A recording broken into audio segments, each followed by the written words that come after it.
This is the Crush Crowdfunding Podcast, the #1 place for people who want to launch on Kickstarter and Indiegogo. My name is Nalin, and I invite you to join me for tips, hacks, and insights to get you launched and fully funded. Hi, everyone. Welcome to another episode of the Crush Crowdfunding Podcast. In this podcast, you'll find episodes with me talking about crowdfunding strategies and tactics that work. And yes, after helping others raise millions of dollars on crowdfunding, these are things that have been tried and tested. On the podcast, you'll also find episodes where I interview other creators who have successfully funded their ideas on Kickstarter and Indiegogo to learn more about their journey to launch and help you formulate your own plan. In this episode, I had the chance to sit down with another creator that I worked with to launch their Kickstarter campaign. Jorge Barros, who's on the show today, is one of the co-founders of Graphene-X. We sit down to discuss diving into the known of creating a new product, partnering with experts, and the importance of open and authentic communication with your audience. Let's get started. Hi, everyone. Welcome to the Crush Crowdfunding Podcast. Today, we are very lucky to have Jorge on the show, and I'm so excited for everything he has to share with us today. So, Jorge, welcome to the show. Hi, Nali. Nice to be here. Awesome. Well, I'd love it if you could tell us a little bit about yourself and also about this project before we get into the details. Yeah, sure. Well, my name is Jorge. I'm from Chile. We've been based in Hong Kong for the last 4 years. And exactly 1 year ago, we launched GrapheneX, which we're going to cover a little bit afterwards, through Kickstarter. And it has been a really exciting ride. And I'm happy to share some of the behind the scenes here with you, Nadine. Perfect. Yeah, so I first, love to ask, how did you come up with this idea? And how did you, from there, how did you think Kickstarter was the way to go? I don't know if you've been to Hong Kong before, but one of the things that this city lacks is space. It's a 7.5 million people city. Everything is pretty much condensed, and you don't get the space that you normally get on other places, like Chile, for instance. So when we got here with my wife, Claudia, who is also part of the company, we noticed that we really need to be efficient on our use of the space. And we start checking how we could optimize that. And the first thing that caught our attention was that we just have too much clothes. Checking our jackets at the moment, we said, you know what, I have 10 jackets, like one for going out with friends, other for business casual, other one for trailing. And we just said, you know what, there's a real lack of all-round apparel, clothing that is designed to be used on a series of occasions and not just one particular occasion. That idea started growing on us, and we started researching on the whys. Why was this happening? And we almost always stumbled with materiality. You have cotton, polyester, nylon, merino wool, etc., and they're all great for particular stuff. But normally they are, when they are strong on some things, they are also weak on other stuff. So we identified this as the main problem. And in this continuous research, we got to find a little bit about this material called graphene, which is a material that was discovered in 2004. And it was awarded the Nobel Prize of Physics for the guys that discovered it on 2010. This graphene basically is the first atomic layer of graphite, and it has amazing properties like being 200 times stronger than steel in terms of tensile strength. It's flexible, it's almost transparent, it's an amazing thermal and electrical conductor, among others. And we just thought, you know what? It could be really interesting to see how this material can actually empower the material we all know and eventually get to this all-round clothing that we were looking for. And that's how this all started. We're based here in Hong Kong, so we are close to Vietnam, Indonesia, China, Taiwan, and many other powerhouses of manufacturing, where we had luck to find partners that were willing to bet on us from a manufacturer standpoint, and that's where basically it all started. From the idea of optimizing, from the idea of being simpler, from the idea of actually filling a gap in the market that we thought it was that was regarding this all-round apparel.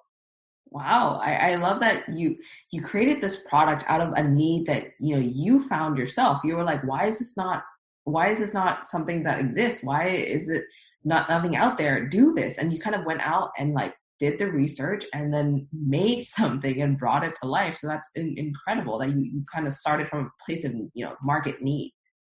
Yeah, exactly. And I think whenever you think on successful products or successful companies, they normally start with a problem that has no solution, or that the solutions that you can find are not ideal. So it just made sense, Yeah. So from this point, when did you start kind of talking to people or kind of telling people about the product that you're creating?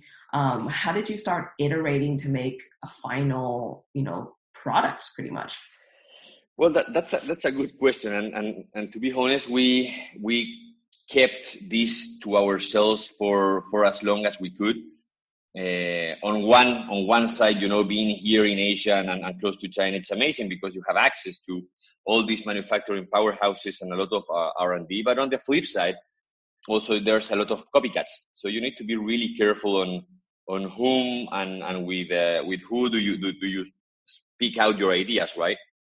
So basically, it was me and Claudia working on these ideas for the last 3 years, I would say, till we find the guy that had the experience that we lacked in terms of apparel construction. Because I think I forgot to say, but this is something completely new for me. I'm a user, but I have never specialized myself in engineering apparel or gear. So it was something that we need, where we need to find a person, a company that would add the expertise that we didn't have, to make sure that the quality that we were going to have was really great. Got it. Okay, so you found like a partner that pretty much complemented what you needed to do and what your skill sets were. How, for people who are new to crowdfunding and looking for other partners or manufacturers or people who could help them in their journey, how did you go about finding the right one? Well, I think in that sense we were lucky again because of being here. There's an exposition that sadly is it's not cancelled, but it's being translated into a digital version this year, which is called the Canton Fair. The Canton Fair is probably the biggest exposition in the world, and it happens twice in China. And it has different stages, right? So there's one stage that this has to do with fashion and apparel. So again, we are in Hong Kong, so we are just an hour and a half away from Guangzhou, which is where the exposition is held. And we got there. We got there with just a backpack and started looking for companies that would look good, that they provide and accomplish what we needed for them to have, like not only the know-how of building great quality apparel, but that they also accomplish the requirements we had in terms of fair conditions with the workers, latest kind of technology, etc. And we got to meet 3 candidates. And after 3 days over there, like discussing with each of them, we just chose one who was willing to really spend time in developing this project. And that's where it basically started. Got it. Wow. Yeah. It sounds like a real startup story, right? You went there with a backpack and you just kind of dove right in. It's the way to do things. The worst outcome of that would be that we didn't find the right guy, and that's it. And the best possible outcome was probably what we had. That was to find a guy that believed in the vision, that believed in the idea, and that was willing to bet part of his time to make this happen. So yeah. not much to lose, really. Yeah, I love that. Just kind of like going all in, and there's pretty much nothing to lose.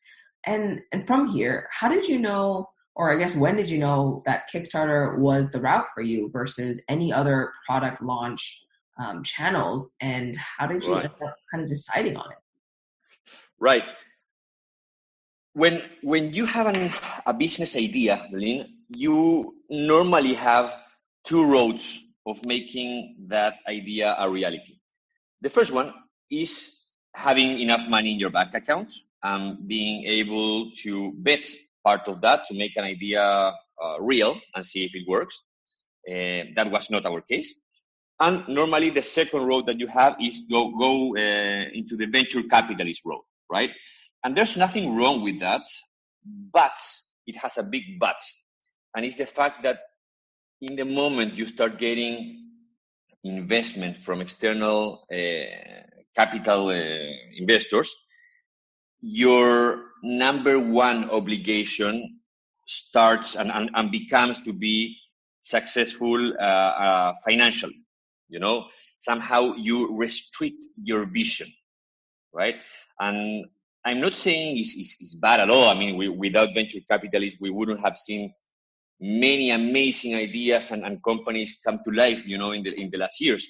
It was just not for us, you know. We just wanted to have a completely unrestricted vision of what we wanted, you know. We wanted to create amazing apparel that was all around with the best elements possible. We didn't want to prioritize financial goals here.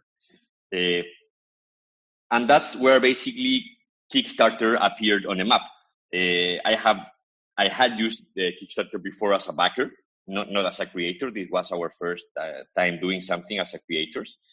And if you really think what's behind Kickstarter is a huge amount of people. Kickstarter, I don't know if my dates are right or not, but I think it has a user amount of nearly 28 million, which is quite a lot of people, who are in theory, you know, potential venture capitalists, with the only difference that they don't ask for a share of your company, but they just ask you to deliver on your promises.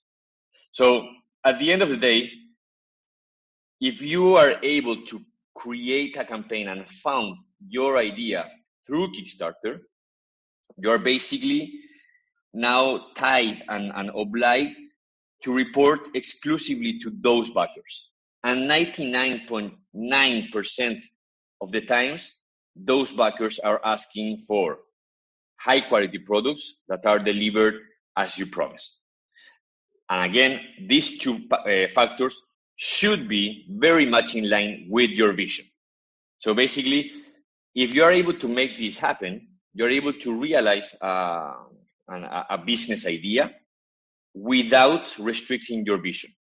And that's why it just makes so much sense to have GrapheneX launch on Kickstarter.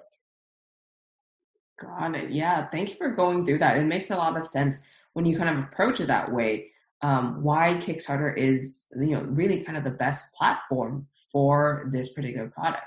So once you've kind of decided, okay, Kickstarter is the way to go, right? These are the reasons, you know, there's this product versus like investment, like all this decided. How did you get started preparing for it? Well, I think there's no real recipe for that, you know, because it will all depend on where you are standing. On our case, we were just two guys, you know, with an exciting idea, an exciting product that was already, you know, produced, you know, at least in prototype stages, and a place to make this happen, right? But then there's huge planning to go. And again, it will all depend on where you are strong and where you are less strong, you know. So just to make the point, in our case, we were quite strong in terms of financial planning because I have done finance in my life before. In product development, we were pretty hard as well already because we were already finished with that. But for example, we lacked the experience, on how to navigate a Kickstarter, because people who doesn't know this just go and say, oh, fantastic, you have an idea, almost that they imagine like you make like a PowerPoint, you put it on Kickstarter, press play, and then you get funded. And it's so different to that. There's huge planning. There's an understanding of the actors that play a part here. And this is where we met you, Aline, and you help us navigate through this map of actors and situations and timings and what you should be looking at before launching a campaign. So again, it really depends on where you are, where your strengths are, and try to find the right partners to help you out where you are less strong. I think that is a key point here, is to be humble enough to understand where your weaknesses are and try to find the right partners for them to support you in those areas. Once you feel completed in that sense, I think you're only ready to go ahead with your idea. Yeah, it was absolutely, a pleasure to work with you and the team just to bring this product to life. You guys are incredible in, the hard work and dedication that you do. In this pre-launch phase, I'd love it if you kind of would kind of walk through what kind of things you did to plan for the pre-launch and also build up your community, because your community is a very, very strong, active, conversant community too. And I know a lot of people are going to be from your, kind of listening to this from a perspective that, hey, I really have this product, this cool idea, but how do I get from there to building this community like, you did, Jorge? Yeah, I think the key point for that was communication. Like, be always communicating, talking, asking, replying to future or potential backers' questions, just to make the point, when we were in this pre-launch phase and we were sharing our first ideas of the jacket, one of the guys who was a real active biker told us, guys, jacket looks great, but I'm not seeing the pitch zippers, which are basically zippers on your laterals that are able to open and to get extra ventilation, because he told us that they were really necessary when the going got really active. So we were able to introduce that feature to the jacket, and we got to a stronger product just by talking, to these potential backers. So I think the real recipe here to get to a strong community is making them part, but really making them part, not just in the papers. You have to understand that these guys are normal guys, are users. They're exactly like you, just in this case they are on the other side of the street, and they will be the ones wearing whatever, or in our case wearing our jacket. So it just makes a lot of sense to speak to them and to be really investing time in making this process of communication as easy as possible for them to reach out to you. I think that's by far the most important point to develop this strong audience. Got it. Yeah, that makes a lot of sense with communication and just having that two-way, open, transparent communication between you and the people who are going to be backing your idea, pretty much. So, yeah, go ahead. Yeah, and I mean, I just want to point out another situation that was not from the pre-launch. Actually, it was from the post-launch, where you can see that backers and your transparency make a difference. In our case, we had a logo printed inside the jacket, so it was not visible, but still. And one of the backers realized that this logo was printed upside down. So then you face the situation of, okay, what do I do? I mean, this is not how I showed the product at the beginning. It can happen. It's not ideal. It doesn't affect the functionality of our product, but still. And we decided to keep doing what we were doing and was being brutally honest, brutally transparent, and inform everybody, hey guys, there was a problem here. We printed the logo backwards heads up inside the jacket. So, you know, you now have a unique edition of the jacket who nobody else is going to have. And the reaction was amazing. You know, these people were like, yeah, thanks for sharing that. You know, we are part of this, and yeah, we agree. It's a first edition, and we're happy about it. So, you know, it's that kind of situation that you really appreciate, having like very open and brutally honest communications with everybody. Yeah, I love these anecdotes that you're bringing into those conversations, let people to kind of know what to expect and how to be, you know, open-minded pretty much, and just to be brutally honest, like you said, and just very communicative with their backers and the people who are going to support the idea.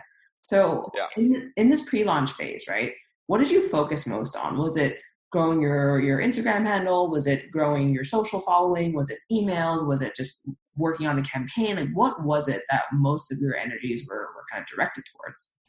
Well, I think that's a really great question, and because we had a big learning in that particular phase, and on my mind, Instagram was the place to make or to put most of the efforts, and gladly, you know, again, because we were partnering up with guys like you and a couple of others that help us navigate and understand how this world worked. We understood that the most important channel to really communicate and to try to convert or leads or then conversions was through email. So having a strong email list is of paramount importance. And this is far away from just, you know, getting an email database and having a huge millions emails in a list. But it has to do with having an email list of people that is really interested on your idea, on your vision. So basically for us, I would say the main objective in the pre-launch stages, not only last year, but also in the campaign we're about to launch next Tuesday, has to do with building a strong email list and being able to fully communicate what you're trying to bring up in those emails. People give more importance to emails than what they do to an Instagram or a Facebook, you know, image or text. Got it. And a lot of people are kind of struggle with what content to talk to people about. You talk about being brutally honest and just very open communicating with your potential backers and getting their emails. Like, what kind of things do you talk to them about? What kind of things do you communicate to them, you know, with leading up to this launch? Exactly. And in that point, I just think that it's a question that you need to answer yourself, right? Because the content that I'm willing or that I would like to read, it may be completely different than the one that you like to read, you know? And considering you are here trying to build a product that in this case, at least, it was for audience like me, because I was missing that product, right? I just thought like, okay, what would I want to hear about this product before it launches? I want to understand how is it made? Where is it made? What features will it get? It will last or it will not last. I would also like to hear a couple of anecdotes, you know, of the behind of the scenes. And that's basically where we started preparing like a whole plan of what to communicate, right? And there comes a very important and if not one of the most important points in the pre-launch phase, which has to do with the conversion funnels, and it has to do what will be the experience that you want this potential backer to go through before getting to the live campaign, right? Because you can imagine, you know, with 3 years of research, you have too much information to share, you know, and most of the people doesn't have 3 hours to read what you have to say. So you have to be like really precise, really pragmatic, and really clever on how to show this information, you know, in the right chunks of information. And conversion funnel comes really effective here, where it's basically you plan, okay, I'm going to, I don't know, have a Facebook ad. That Facebook ad is going to bring you to my landing page where there is more information. If that information was appealing to you, you're probably going to put your email, right? Fantastic. You are part of our email base.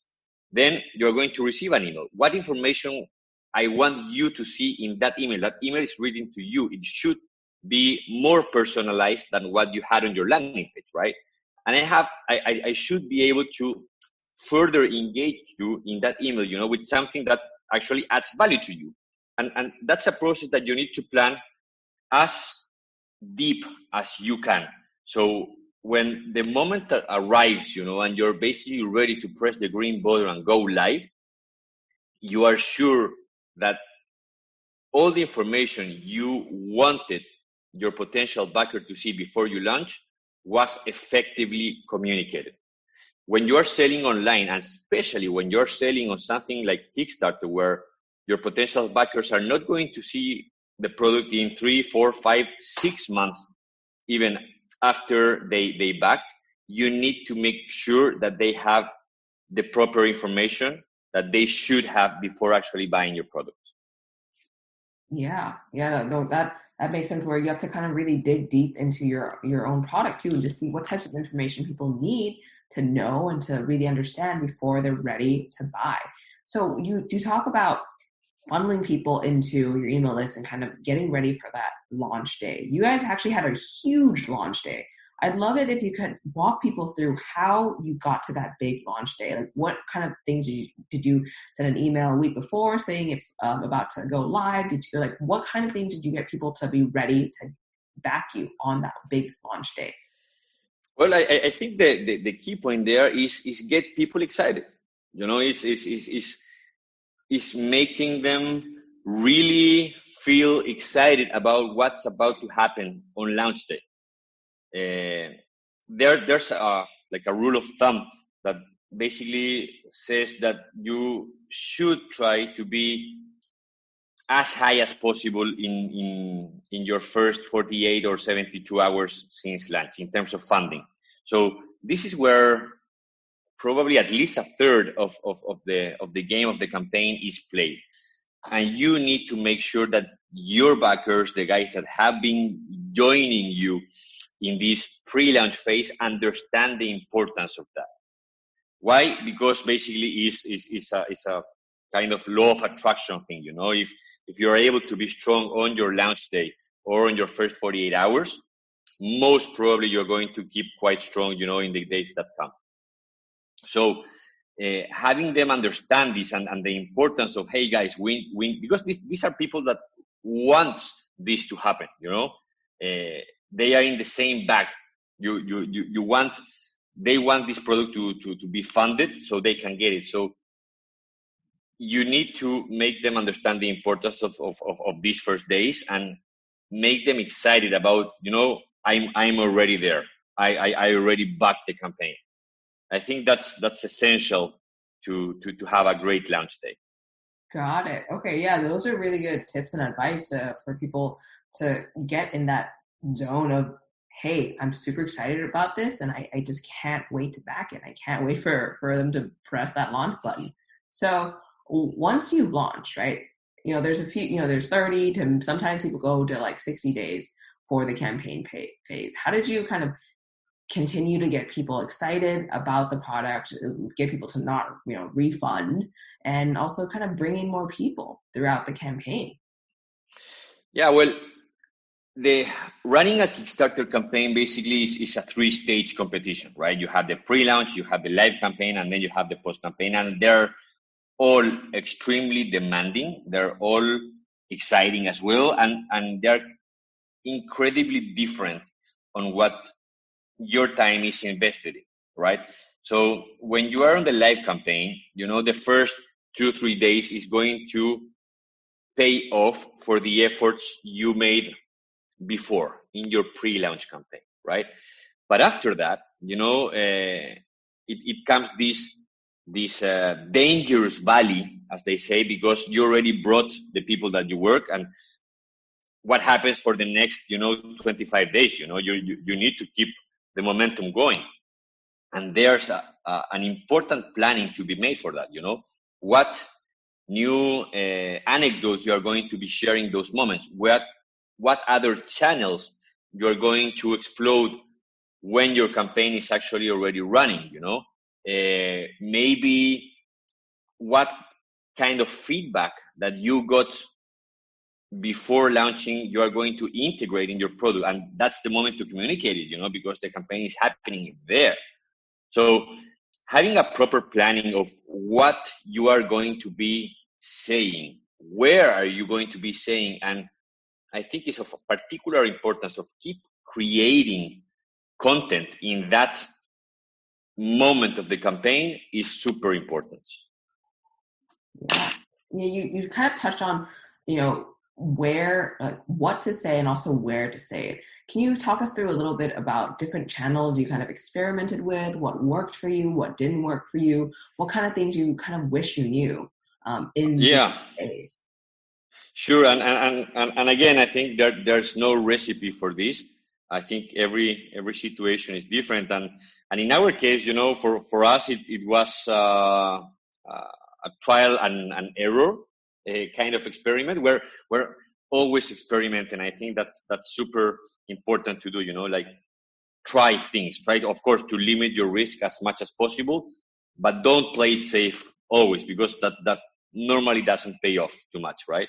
So we experiment with lots of things. I remember this guy that I don't know, I think I found it on Fiverr or Facebook, I don't know. It was like the crowdfunding ninja, and he was supposed to share the campaign with, I don't know, thousands of potential backers, and we were like so ripped off, because I just created a Bitly to track how many visits would come from this crowdfunding ninja, and it was literally, I think, like 2 persons. And we paid quite an amount for him to join the campaign helping us, and it was a disaster. On the other hand, of course, we had the opposite, and we had great results with a couple of email blasts that were really well targeted and were aiming to people that could effectively be interested in our proposal of value. Here again, you need to understand a very simple concept, that if I have a Ferrari and I put it for sale in $100 and I just go and offer it to people like my grandmother, that is like nearly 90 years old and that eventually do some Facebook, not even there probably they're going to back the campaign, because they're not interested in buying a Ferrari, even if it's for $100, So putting your product in front of the right eyes, again, it's of paramount importance. And the channels that you choose to share your product should be very much in line with that concept. Here it's not a volume thing; it's a quantity thing. Sorry, a quality thing. You really need to focus on quality and qualified potential audience. And that's what we did, we really put efforts on finding and trying to put our product in front of the right eyes. Yeah, I think that really speaks to kind of the marketing concepts of like the right people, the right place, the right time, right? Those are kind of the things you were talking about. And that's, I think, spot on with a lot of products that actually don't fund or fail to fund. They either don't have the right people, they're not on the right channels, or they're just not there at the right time. So I love that you really brought this up. So from this previous campaign to this new campaign that, I'd love for you to kind of touch on too today, if you want to tell everyone here, what kind of things are you taking from this previous campaign to this new campaign that you're about to launch? Well, I think the first thing, that we take, was the communication point. As I told you before, having this super open communication it's incredibly important. And when we finished our last campaign, the logical question was, okay, guys, if you're happy with our product, that today I'm proud to tell that having the jacket delivered to over 2,000 backers in more than 70 countries, we have an evaluation of 4.9 out of 5. So you can imagine how valuable those people are, right? So we asked them, like straight up, guys, what would you like next? And there was an overwhelming 80% that said, we want pants. Pants is what we would like for you guys to work on. And we took that as a board of directors directive, and we put our heads into that.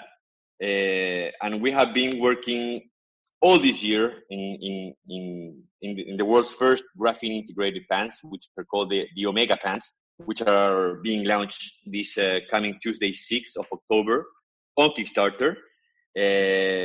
So again, communication. It's exactly the most important point you should focus in terms of what we did and what we improved from our last campaign.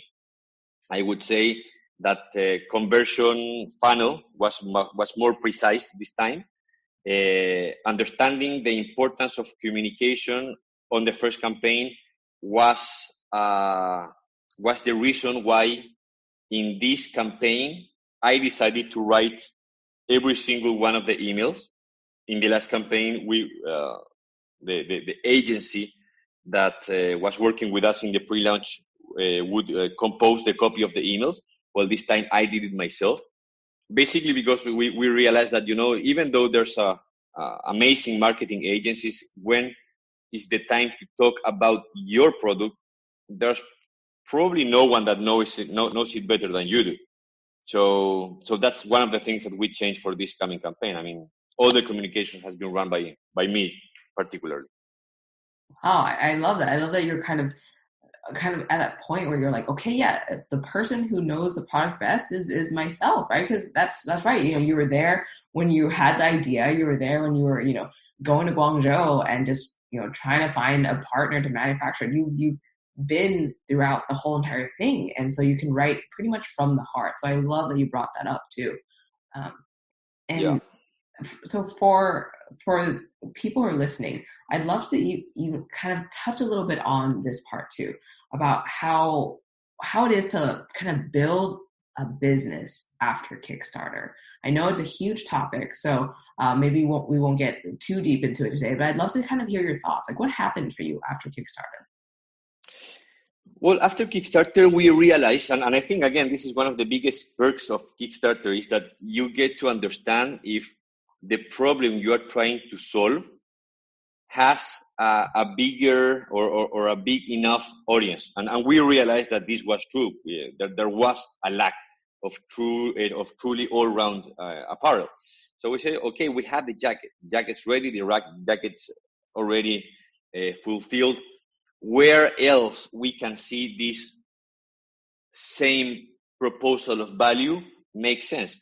And from that point, we started developing the other products, which in our case are t-shirts, our socks, and a second, like an insulation layer, a mid layer, and of course the pants. That is our biggest product to be launched this year. So product is the keystone of building a business. You can have amazing marketing. You can have the most talented people working for you or with you. But if you don't have a great product that makes sense to the audience that you're building, you just have nothing. So for us, the importance of building amazing product is what was the most important point in thinking to expand our business after Kickstarter into what we have today in our online store, which is www.graphene-x.com. Everything's there. But again, product is number 1, 2, and 3 in that case. Got it. I love it. And I really thank you for coming on the show and just sharing all of these insights about the campaign, and even just saying your thoughts about after Kickstarter too, and kind of what is important after Kickstarter and building a business. So I know that listeners will really love what you have to say. And, you mentioned your website, graphenex.com, already. If people want to get in touch with you in particular too, is that the best place to find you, or is there some other place that they could Absolutely. In our webpage, they will be able to not only see the products that we have developed, but they will be able to really feel the brand. We have taken care of that. What we are, who we are, where we're going is really represented there, and our idea of really making backers part of the brand is really represented there. When we say that we are a backer-centric company, we really put our money where our mouth is, and this is where this is why we developed the first ever backers board of directors. There's many companies doing and being part of the 1% of the planet initiative, which I think is great. But we decided to channel that in a different way. We said, you know what, we're going to build a board of directors made out of backers who are experts in their areas. It may be photography, it may be videography, it may be, intellectual property protection, it may be data science, it may be product development, whatever.